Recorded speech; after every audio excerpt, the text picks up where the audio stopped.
Madame, Monsieur, bonsoir, bienvenue dans ce journal. À la une de l'actualité ce soir, plusieurs fidèles venus de différentes contrées. Le village de Niangon à Djamé célèbre un de ses fils, le cardinal métropolitain d'Abidjan, Monseigneur Ignace Cardinal Bessi Dogbo. Le Premier ministre Robert Begré-Mambé et les fidèles ont prié pour une année électorale apaisée. Un événement incontournable du monde agricole, le Salon international de l'agriculture de Paris se poursuit. Renforcer les actions pour la souveraineté alimentaire, valoriser les filières et préserver la forêt. Voilà qui guide les pas du ministre, l'État ministre de l'Agriculture à ce rendez-vous important dans la capitale française. Les services de police se rapprochent davantage des populations dans la région du Poro. Le département du Korogo, Sowor renforce sa sécurité avec son premier commissariat de police. Ce poste est mis en service par le ministre de l'Intérieur et de la Sécurité, accompagné du ministre Fidel Sarasoro, président du Conseil régional.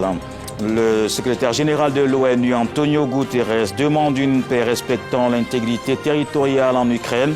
Une paix juste, a-t-il dit, dans le pays. Un message à la veille d'un vote à l'ONU sur un texte américain qui ne mentionne pas cette intégrité. Le village de Niangon à Djamé et le peuple Atchan ont célébré ce dimanche un des fils, le cardinal métropolitain d'Abidjan, Monseigneur Ignace Cardinal Bessi Dogbo. Plusieurs fidèles se sont mobilisés pour cette célébration. C'était en présence du Premier ministre. Les fidèles ont prié pour la paix dans le pays. Franck Wadio, Célestin Frodo. Le Premier ministre Robert Begré-Mambé aux côtés de l'église à la paroisse Notre-Dame de Lourdes de Niangon à Djamé. C'est dans une ambiance allègre sur fond d'action de grâce par des dons en numéraire mais aussi en produits de la terre qu'à l'appel du peuple Atchan, les chrétiens venus de partout sont ici pour dire merci à Dieu pour l'élévation à la dignité cardinaliste de Monseigneur Ignace Cardinal Bessi Dogbo, archevêque métropolitain d'Abidjan. Le Seigneur a fait pour les Tchamans des merveilles. C'est un des plus petits peuples de Côte d'Ivoire. Et ce petit peuple a eu 4 évêques, dont 2 cardinaux. Notre présence voudrait que tout le monde comprenne que même les chefs traditionnels sont aux côtés des religieux pour prôner la paix, l'amour surtout et la cohésion sociale. Prière pour la paix, mais aussi pour l'amour fraternel, surtout en cette amorce d'année électorale. C'est d'ailleurs l'orientation thématique des différentes interventions. Les textes liturgiques de ce dimanche nous appellent à accueillir davantage la nouveauté du royaume des cieux et à faire une triple expérience spirituelle de foi, d'amour et d'espérance dans le Christ Jésus. D'abord, il nous invite à renouveler notre foi en l'amour miséricordieux de Dieu le Père pour tous les hommes.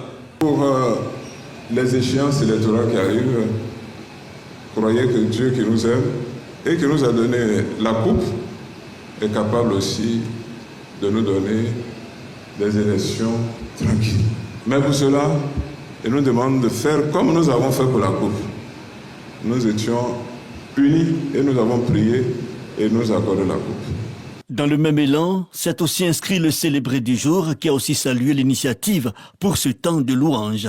Donc nous prions pour ça, pour que le respect du droit, la recherche de l'intérêt commun nous fasse aller à des élections justes, équitables, transparentes. Je pense qu'il était bon que, revenu de Rome, que je puisse venir dans mon village rendre grâce au Seigneur, avec l'église du village, mais aussi avec l'église diocésaine et avec l'église en Côte d'Ivoire. C'est donc tout simplement dire à Dieu que tout ce que je suis, je le suis par sa pure volonté. Ignace Cardinal Bessi Dogbo, qui a aussi remercié le chef de l'État mandant du Premier ministre Robert Begré-Mambé pour son soutien constant envers l'Église. Rappelons-le, elle, ordonnée prêtre en 1987 et est créée cardinal depuis le consistoire du 7 décembre 2024 et fait membre du dicaster pour la doctrine de la foi le 11 janvier 2025 par le pape François. Voyons aussi une messe à la paroisse Saint-Jacques des Deux-Plateaux dans la commune de Cocody. L'église était en fête ce dimanche à l'occasion du jubilé d'or de l'association des anciens du petit séminaire de Bingerville. La messe a été présidée par son éminence Robert, cardinal Sarah de la Guinée et plusieurs personnalités. Grâce Crando. Deux grandes figures de l'Église catholique à la paroisse Saint-Jacques des Deux-Plateaux ce dimanche. Son éminence Robert Cardinal Sarah de la Guinée et Monseigneur Jean-Sylvain Émien, ivoirien, nonce apostolique en Guinée et au Mali. Tous deux formés au petit séminaire Saint-Augustin de Bingerville. Avec eux, plusieurs autres anciens, dont le maire de Trècheville, Albert Amicha, regroupés en association, ils se sont retrouvés pour célébrer leur jubilé d'or marquant les 50 ans de l'association. Notre objectif, c'est de faire en sorte que l'esprit d'excellence demeure. Et pour ce faire, il y a des contributions à apporter tant sur le plan académique que sur le plan logistique. Sur la promotion 1963, les valeurs que nous avions apprises lors de notre passage au petit séminaire, tolérance, discipline, la recherche de l'excellence, le mieux vivre ensemble, peuvent être des modèles pour les générations futures qui se succèdent au petit séminaire de Bingerville. S'appuyant sur l'évangile du jour, le prélat guinéen a exhorté les fidèles à cultiver les valeurs d'amour, de pardon et de piété. Invitée spéciale à cette messe d'action de grâce, la ministre d'État, ministre de la fonction publique, Anne-Désirée Ouloto. Nous sommes fiers du travail abattu par nos cardinaux africains, en particulier le cardinal Sarah, qui a un lien fort avec la Côte d'Ivoire. Au-delà d'une homélie, j'ai entendu une véritable catéchèse sur l'amour et la vie du chrétien dans la communauté, dans la société, la vie du chrétien également comme missionnaire de Jésus-Christ. Je suis heureuse donc d'avoir vécu ces moments que je pourrais qualifier de ressourcement spirituel. Ce jubilé d'or des anciens du petit séminaire sera marqué par plusieurs panels, dont le dialogue interreligieux en Côte d'Ivoire et la diplomatie pontificale face aux bouleversements en cours dans le monde.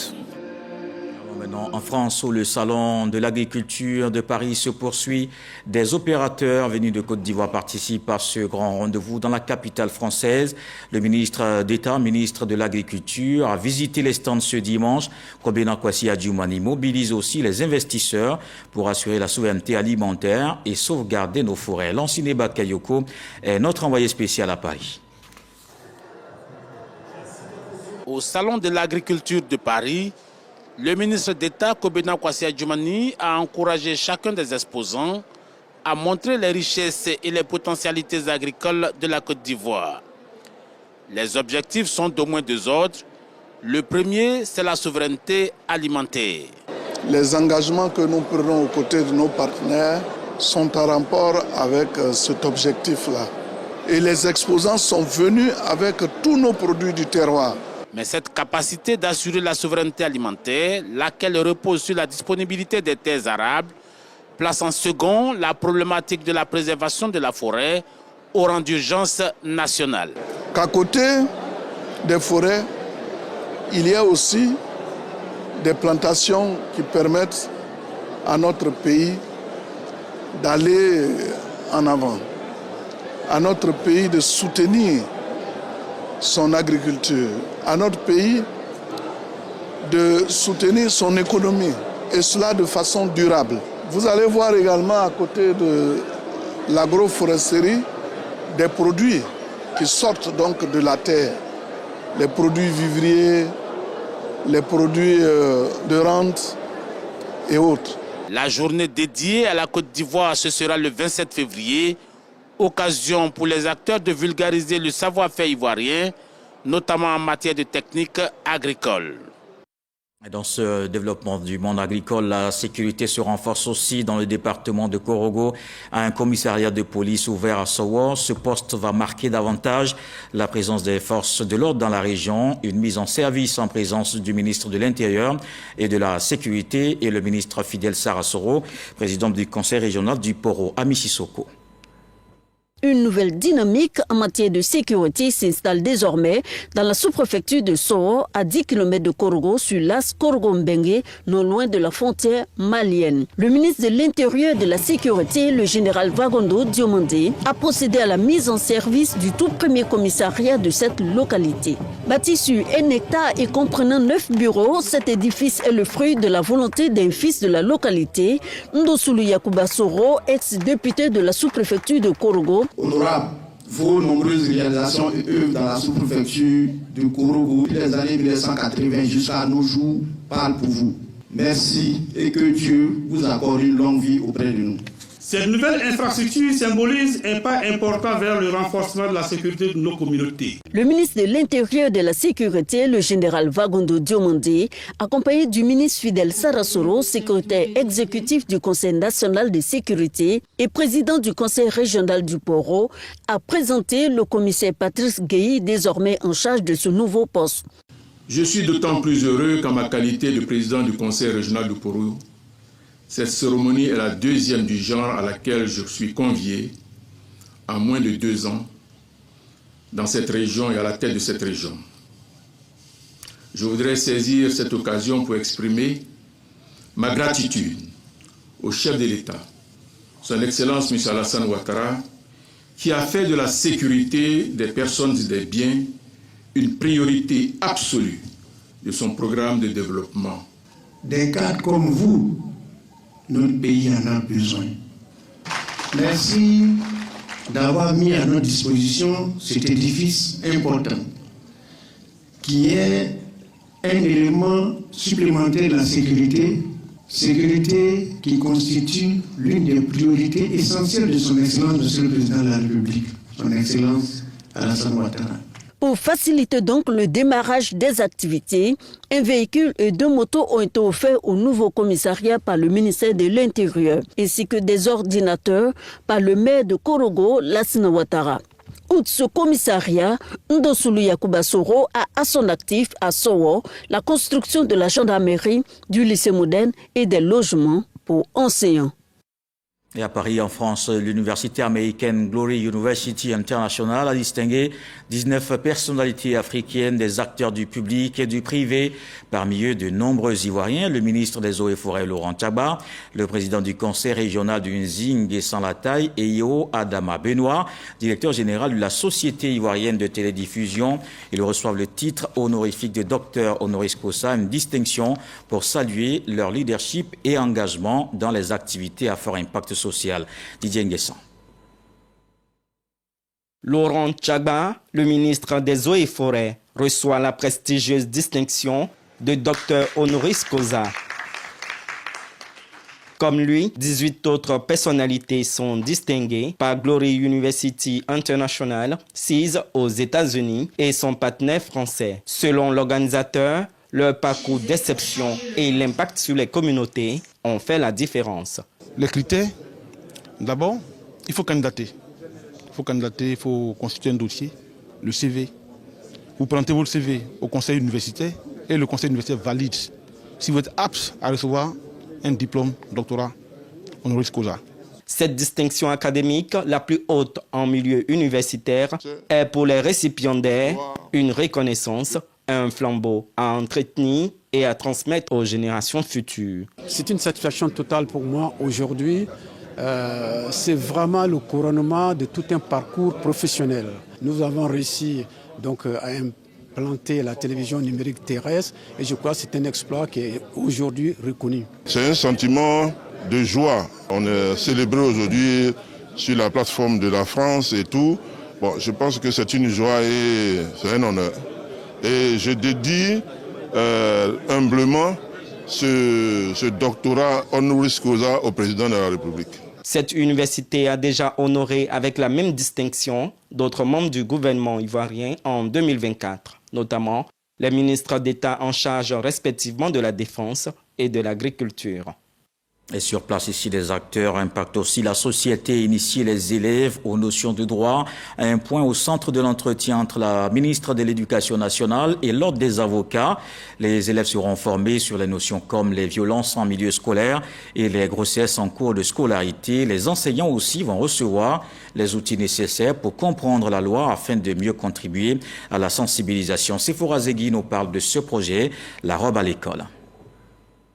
L'Ordre des avocats de Côte d'Ivoire veut prendre une part active dans la revalorisation qui vise à initier les élèves aux fondamentaux du droit en abordant des sujets aussi cruciaux que les violences en milieu scolaire et les grossesses en cours de scolarité. Un projet essentiel qui est la robe à l'école, la robe en tant que robe d'avocat à l'école pour faire une justice de proximité, pour envoyer le droit à nos élèves, à nos enfants dans les établissements, pour les initier au droit, leur expliquer leurs droits pour qu'ils puissent mieux se défendre dans la vie de tous les jours. Pour la ministre Mariatou Koné, ce partenariat est d'une importance capitale. Elle salue l'engagement de l'Ordre des avocats, souligne l'impact direct de ces initiatives sur la protection des enfants et des jeunes. La robe à l'école permet aux enfants de connaître leurs droits, de pouvoir se méfier, éviter certains comportements, intérioriser d'autres comportements. Et pour nous, tout cela permet à l'enfant de se constituer en tant que personne sur laquelle l'État de Côte d'Ivoire peut compter en tant que capital humain. Tout cela participe de la formation du capital humain de notre pays.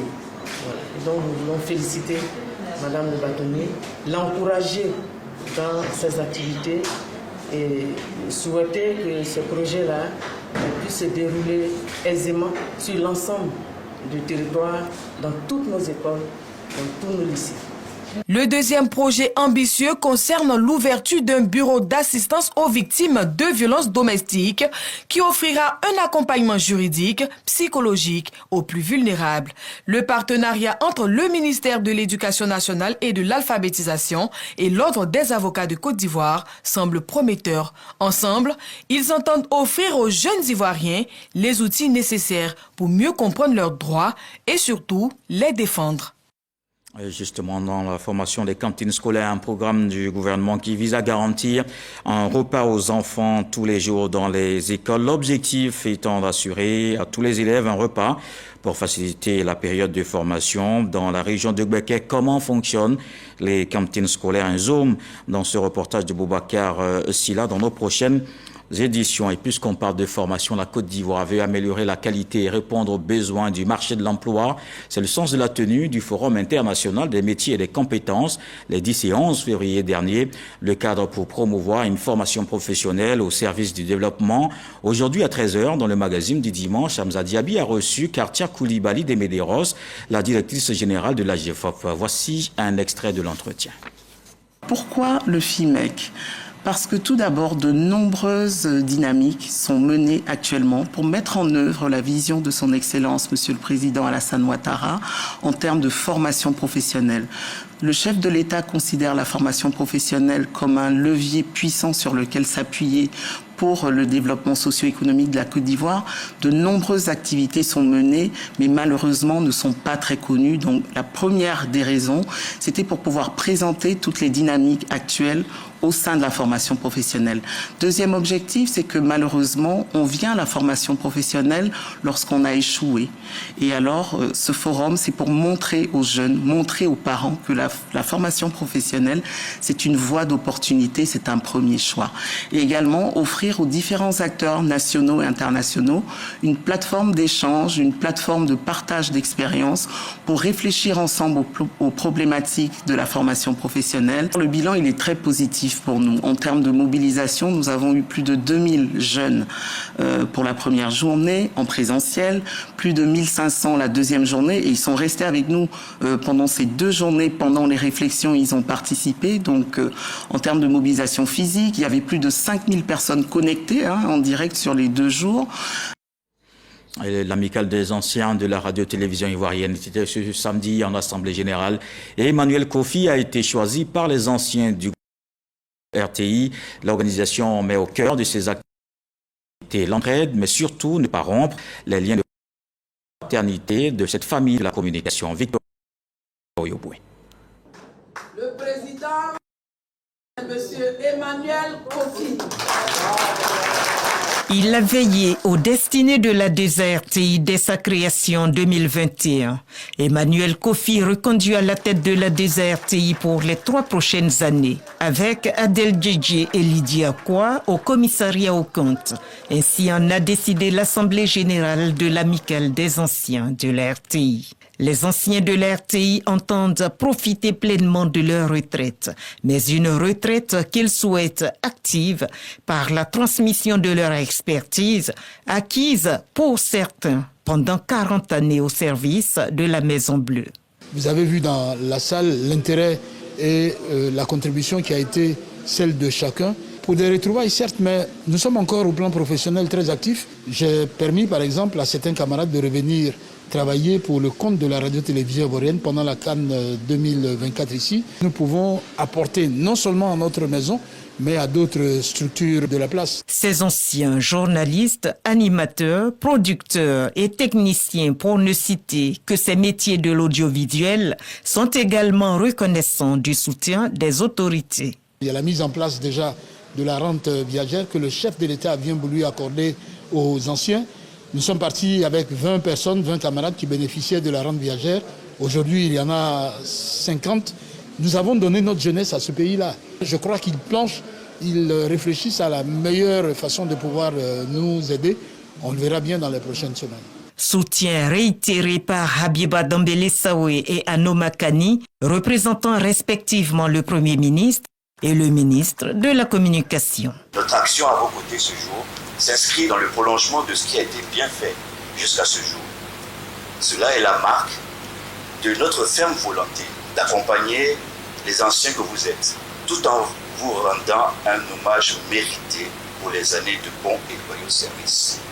Avec un tel appui, l'amicale des anciens de la RTI peut voir l'avenir avec plus de sérénité.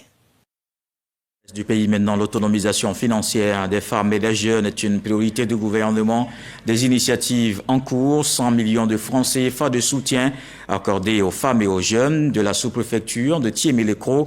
C'est dans la région du Moronou. Un deuxième appui remis par la ministre d'État Anne-Désirée Ouloto. Le reportage de Soro Corona.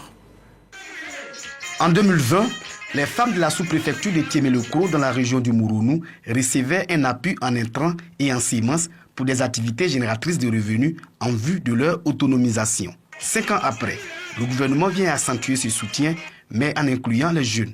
La ministre d'État, ministre de la fonction publique et de la modernisation de l'administration, Anne-Désirée Ouloto, accompagnée de la ministre Miss Belmont Dogo, est à Thiémé-Lécro pour voir le résultat de ces femmes. L'initiateur de cette rencontre, le directeur général du port autonome de San Pedro, Hilaire Marcel Lamizana, fils de la localité, salue cette marque d'attention du président de la République à l'égard des femmes et des jeunes de Thiémé-Lécro. Exprimer toute ma gratitude, toute ma reconnaissance aux membres du gouvernement qui ont accepté spontanément de reconduire, de renforcer l'action menée déjà en 2020 au profit des femmes de Thiémé-Lécro et mieux, de l'étendre aux jeunes. La ministre de la Cohésion nationale, de la solidarité et de la lutte contre la pauvreté représentait aussi le ministre de la promotion de la jeunesse, de l'insertion socio-professionnelle et du service civique. Pour Miss Belmont Dogo, ce sont plus de 80 millions de francs CFA investis pour l'autonomisation des jeunes. Le ministère de la Jeunesse mettra en place un projet d'élevage pour un coût de 34 389 000. 50 jeunes et femmes seront soutenus pour la mise en œuvre d'activités génératrices de revenus à hauteur de 300 000 par bénéficiaire, soit un total de 15 millions. À ces soutiens aux jeunes s'ajoute un important don de matériel et de numéraire pour un montant de 34 millions de francs CFA aux femmes. En remettant ce don, la ministre d'État Anne-Désirée Ouloto traduit la volonté du chef de l'État Alassane Ouattara à construire un pays où les femmes et les jeunes comptent. L'attention, la proximité, la disponibilité du gouvernement a toujours accompagné les femmes. En 2020, nous étions à Thiémé-Lécro. Aujourd'hui, en 2025, leur bilan est très bon. Nous avons vu des organisations qui se sont constituées en société coopérative, des femmes volontaires qui produisent aujourd'hui du vivrier. Il faut qu'elles aillent au-delà. Des jeunes formés à l'élevage du porc, des poulets et d'escargots ont reçu leur attestation de fin de formation et bénéficieront également du fonds pour leur installation. Et dans l'actualité politique ce soir, l'Arcota, 329 cadres ont décidé de rejoindre le RHDP. Ils ont tous reçu leur carte de militant des mains de Kandia Camara, présidente du Sénat et vice-présidente du directoire du RHDP, d'adhérer à la vision de paix et de développement du parti. Kader Sogodougou. 14 années que Alassane Ouattara préside aux destinées de la Côte d'Ivoire. Le pays, sous son leadership, s'est résolument tourné vers le développement. Les ingrédients qui contribuent à cette renaissance, le travail, la paix et la cohésion. Une réussite à mettre également à l'actif de son parti le Rassemblement des oufouettistes pour la démocratie et la paix, RHDP. Sur le plan politique, les retombées sont légion. La dernière en date, cette adhésion massive au RHDP des cadres d'Ida de Lakota. Ils sont au total 329. Sous son leadership, notre pays connaît une transformation remarquable. La paix et la stabilité sont consolidées. C'est pourquoi nous, cadres et ressortissants d'Ida de Lakota, avons choisi en toute conscience et en toute responsabilité de rejoindre la grande famille du Rassemblement des oufouettistes pour la démocratie et la paix qui est le RHDP. L'initiateur de cette cérémonie a vu sa tâche allégée par toutes ces réalisations du président de la République à travers toute la Côte d'Ivoire. Au niveau du bitumage, où Lakota était la lanterne rouge au plan national, nous connaissons aujourd'hui une toute autre réalité avec plus de 10 km octroyés à la ville. Et maintenant, comme vous le constatez, les travaux sont en cours. En termes d'électrification, le taux de couverture de Lakota est supérieur à la moyenne nationale avec plus de 80% de villages connectés au réseau électrique national. La marraine de la cérémonie, Kandia Kamesoko Kamara, présidente du Sénat, par ailleurs vice-présidente du directoire du RHDP, tout en félicitant les nouveaux militants pour leur courage politique, les met en mission pour le développement de la Côte d'Ivoire. Je voudrais vous féliciter déjà pour le climat de paix qui règne ici. Nous voulons qu'il y ait la paix parce que nous avons un idéal. Nous sommes en train de travailler. Les 329 militants ont reçu leur carte RHDP. En culture, cet hommage, le cinéaste ivoirien Roger Nyuambala a été immortalisé ce dimanche à Ouagadougou, une stèle dévoilée dans la capitale burkinabé. Les responsables du FESPACO par cette action mettent en lumière le travail abattu par le réalisateur en matière de cinéma, Roger Nyuambala, décédé en 2023, lauréat de l'Étalon d'or du Yenanga en 1993 avec son film Au nom du Christ, Issa Tchonayo. En 1993, la Côte d'Ivoire remporte l'Étalon d'or du Yenenga au FESPACO, Festival panafricain du cinéma et de la télévision de Ouagadougou, avec le film Au nom du Christ. L'auteur de ce sacre, Roger Nyuambala, il est immortalisé à Ouagadougou à travers une statue, comme d'autres icônes du 7e art du continent, lauréat également de l'Étalon d'or du Yenenga. Le représentant du ministère de la Culture et de la Francophonie ne cache pas sa satisfaction. Pour lui, cela démontre la vitalité du cinéma ivoirien. Nyuambala en Côte d'Ivoire est une sommité du monde cinématographique. Alors, lui dédier une statue démontre un peu l'intérêt que toute l'Afrique lui accorde en termes de cinéaste africain. Son passage sur la terre a mentionné que ce monsieur a formé, ce monsieur a éduqué via le cinéma. Yensié profite de l'occasion pour parler de la coopération culturelle entre les deux pays. Nous sommes très liés depuis les traditions depuis des siècles. Et donc, que la Côte d'Ivoire vienne participer à un événement organisé par le Burkina Faso, je pense que ça va de soi. Vous savez qu'en matière de cinéma, il y a une telle interaction entre les acteurs ivoiriens et les acteurs burkinabés qu'on ne saurait ne pas vraiment saluer ce dynamisme-là qui fédère tous ces deux pays. C'est le lieu de rappeler que la 29e édition du FESPACO a ouvert ses portes ce samedi 22 février 2025 à Ouagadougou, au Burkina Faso, pour une semaine. Le Tchad est le pays invité d'honneur. Voilà, Roger Nyuambala, donc ainsi immortalisé à Ouagadougou par cette statue, et Souleymane Doni Songo nous conduit dans un tour du monde de l'actualité. Dans le 7 sur 7, voici ce qui a marqué cette semaine en information.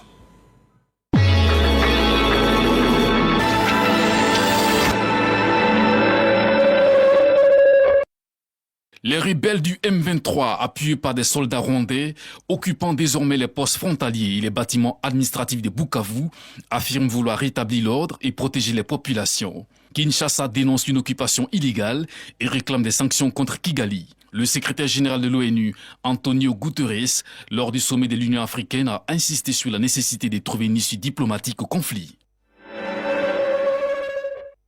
Le Rwanda a annoncé le mardi dernier la suspension de sa coopération de développement avec la Belgique pour la période 2024-2029 en raison de la position de Bruxelles sur le conflit à l'est de la République démocratique du Congo. Des tensions diplomatiques qui montent d'un cran entre les deux pays alors que les relations s'enveniment déjà depuis quelques années. Le cinéaste malien Souleymane Sissi, pionnier du cinéma africain avec une carrière de 50 ans, est décédé à l'âge de 84 ans. Il fut le premier cinéaste noir africain à remporter un prix pour un long métrage au Festival de Cannes en France.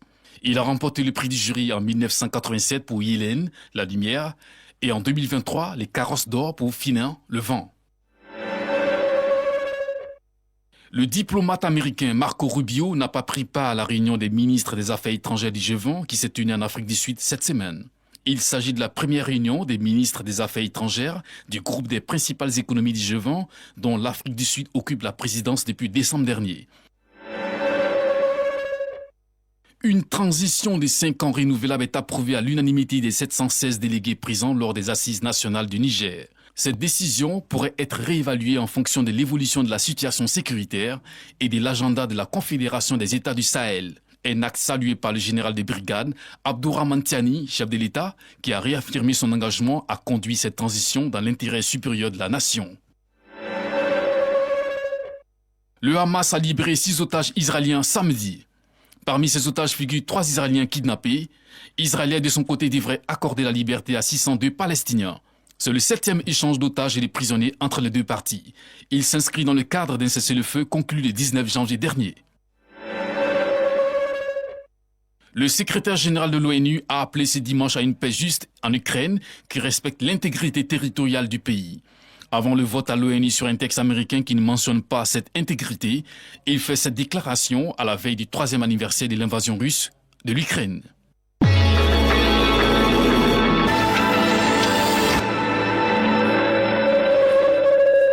Et ajoutons pour terminer, élections législatives en Allemagne. Selon les premières estimations, les chrétiens démocrates de la CDU et CSU arrivent en tête des législatives avec 29% ce dimanche.